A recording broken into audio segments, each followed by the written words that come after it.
नमस्कार. मराठी रोहिणी किचन या आपल्या यूट्यूब चॅनलमध्ये मी तुमचं स्वागत करते. तर माझ्या प्रत्येक सुगरणीला व गृहिणीला रोजच्या वापरात येतील अशा उपयुक्त किचन टिप आज आपण बघणार आहोत. चला तर मग व्हिडिओला सुरुवात करूया. Tip number 1. अनेकदा डोळे दुखणे व सलग मोबाईलच्या वापरामुळे दृष्टी कमी होते. अशा वेळी विड्याची पाने मिठाच्या पाण्याने स्वच्छ धुवून स्वच्छ हाताने चुरगळावे आणि त्या रसाचा एक एक थेंब दोन्ही नाकपुड्यात सोडावेत.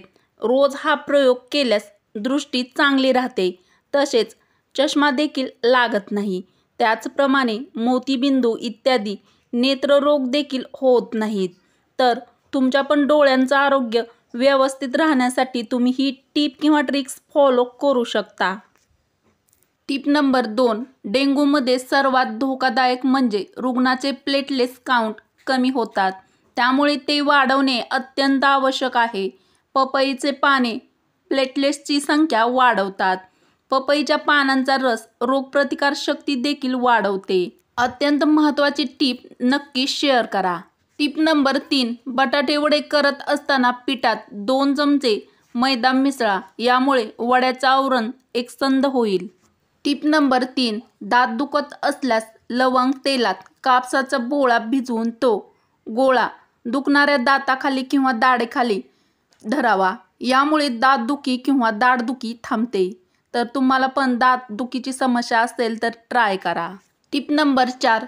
कोरडी कडुलिंबाची पाने एखाद्या मलमलच्या कापडात बांधून हे कापड धान्याच्या डब्यात ठेवा, त्यामुळे कीटक येणार नाहीत. Tip number 5. महिलांनी पाण्याचं प्रमाण आपल्या आहारात वाढवलं पाहिजे. काही वेळा कामाच्या गडबडीमध्ये पाणी पिले जात नाही. त्याचा परिणाम म्हणजे आपली त्वचा निस्तेज होते आणि पोटांच्या समस्या देखील उद्भवू शकतात. तर प्रत्येक महिलेने किंवा माझ्या प्रत्येक मैत्रिणीने ही टिप तुमच्या रोजच्या जीवनामध्ये नक्की फॉलो करा. Tip number 6. दातदुखीसाठी हळद आणि खडे मीठ बारीक वाटून ते शुद्ध मोहरीच्या तेलात मिसळून दिवसातून 3 वेळा ब्रश केल्याने दातदुखी कमी होते. तर तुम्हाला पण तुमची दातदुखीची समस्या कमी करायची असेल तर ही टिप ट्राय करू शकता. Tip number 7. कटलेट करताना त्यात ब्रेडचा चुरा मिश्रणात पण घालावा व वरूनही घोळावा. मग डीप फ्राय करावे, म्हणजे कटलेट अत्यंत कुरकुरीत असे लागतात. Tip number 8. लाडू, बर्फी, पेढे, करंजी उरले तर एकत्र करून मिक्सरमधून फिरवावे व कणकेत भरून त्याच्या सगळ्या पोळ्या कराव्यात. सर्व बाजूंनी पोळी भाजताना तूप सोडावे, यामुळे पोळ्या खूप छान लागतात. अत्यंत महत्त्वाची व खास टिप नंबर 9. कानात मुरूम असल्यास मोहरीच्या तेलात लसूण शिजवून त्या तेलात 2 थेंब सकाळ, दुपार, संध्याकाळ कानात लावल्याने कानातले मुरूम गळतात किंवा बरे होतात आणि वेदना देखील यामुळे कमी होतात. Tip number 10.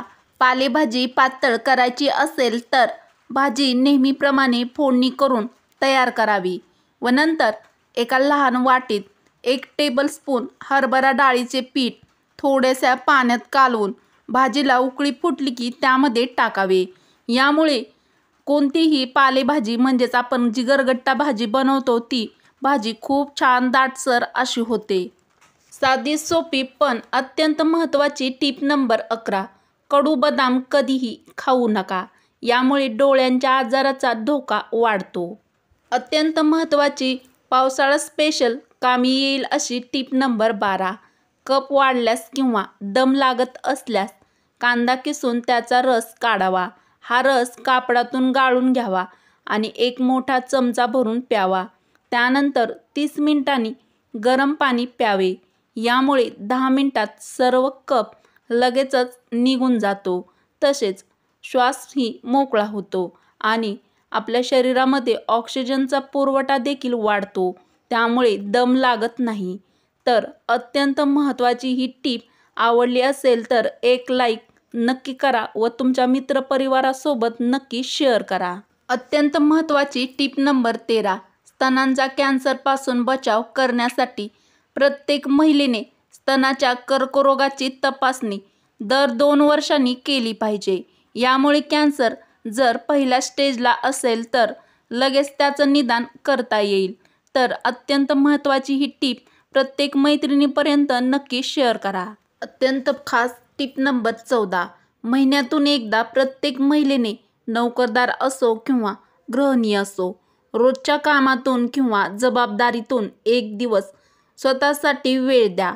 त्या दिवशी मैत्रिणींसोबत गप्पा करणे, सिनेमा पाहणे, पार्लरमध्ये जाऊन फेशियल, हेड मसाज करून घेणे या गोष्टी नक्की कराव्यात. यामुळे थोडंसं रिलॅक्स आणि रिफ्रेश वाटेल. तर माझ्या प्रत्येक महिलेने रोजच्या जीवनामध्ये आनंदी राहण्यासाठी तुम्ही ही टीप किंवा ट्रिक्स नक्की ट्राय करून बघा. टीप नंबर 15. पावसाळ्यात दमट हवेमुळे तळलेले पापड नरम होतात. त्यामुळे ते अगदी वेळेवर तळावे लागतात. परंतु मोठे पातेले प्रथम चांगले गरम करून मग त्यात तळलेले पापड ठेवल्यास ते नरम होत नाहीत. प्रत्येक महिलेने व माझ्या प्रत्येक मैत्रिणीने लक्षात ठेवण्यासारखी अत्यंत महत्त्वाची टीप नंबर 16. 60 वर्षानंतर जेव्हा मासिक पाळी बंद होते त्यावेळेस महिलांमध्ये गर्भाशयाचा कॅन्सर होण्याचे प्रमाण जास्त दिसते. त्यामुळे गर्भाशयाच्या कर्करोगाची देखील नियमितपणे तपासणी आवश्यक करून घ्यावी. माझ्या प्रत्येक मैत्रिणीसाठी, प्रत्येक महिलेसाठी व माझ्या ज्या मैत्रिणी व्ह्यूवर्स आहेत त्यांच्यासाठी खास टीप नंबर 17. हृदयरोगाचा झटका पुरुषाच्या मानाने महिलांमध्ये जास्त येण्याची शक्यता असते. कारण बारीक सारीक गोष्टींचं अतिप्रमाणात टेन्शन घेण्याची सवय फक्त महिलांनाच असते. त्यामुळे आपल्या हृदयाची देखील काळजी ही आपण स्वतःच घेतली पाहिजे. तर हृदयाची काळजी घ्यावी. जे घडून गेलं आहे ते आपण कधीच बदलवू शकत नाही. त्यामुळे त्याचा स्वीकार करण्यातच शहाणपण असतं. एखादा जवळचा व्यक्ती जर सोडून गेला असेल तर त्याचा धक्का देखील बऱ्याच मैत्रिणींना पचवता देखील येत नाही. त्यामुळे देखील त्या अतिप्रमाणात टेन्शन घेतात व हे अतिप्रमाणात टेन्शन घेतल्यामुळे हृदयरोगाचा झटकासुद्धा त्यांना येऊ शकतो. जो जन्माला आला आहे तो एक ना एक दिवस जाणारच आहे. हे अटळ सत्य आहे. हे सत्य टाळता देखील येणार नाही. एक गोष्ट माझ्या सर्व मैत्रिणींनी लक्षात ठेवा. आपण या जगात फक्त प्रवासी म्हणून जन्माला आलेलो आहोत. ज्यांचा प्रवास संपला किंवा ज्यांचे स्टेशन आले त्याला त्या स्टेशनवर उतरावेच लागते हे अटळ सत्य आहे. ज्यामुळे लवकर तुम्ही वास्तविक गोष्टींना स्वीकाराल तेवढं टेन्शन, ताणतणाव यापासून दूर राहाल. तर प्रत्येकाच्या जीवनामध्ये काही ना काही टेन्शन असतंच. तर माझ्या प्रत्येक मैत्रिणीपर्यंत हा व्हिडिओ नक्की शेअर करा.